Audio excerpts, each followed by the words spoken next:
Maafkan saya jika ada sebarang salah dan silap.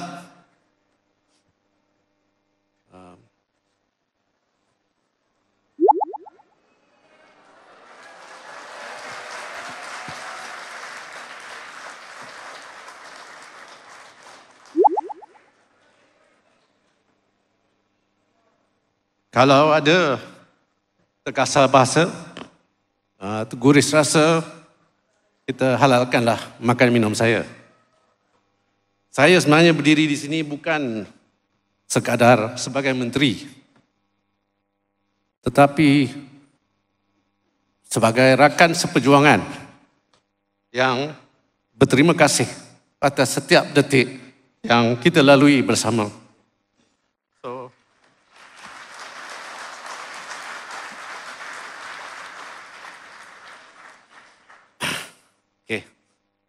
So thank you MITI, terima kasih MITI. Teruskan perjuangan anda dengan penuh ikhlas dan berdedikasi.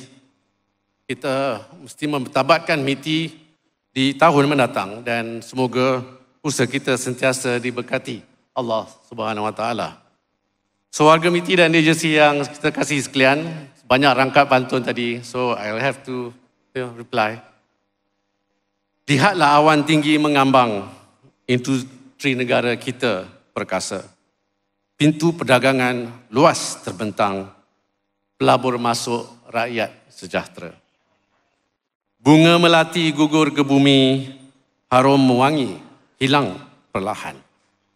Berat hati berpisah dengan MITI, kenangan bersama kekal diingatan.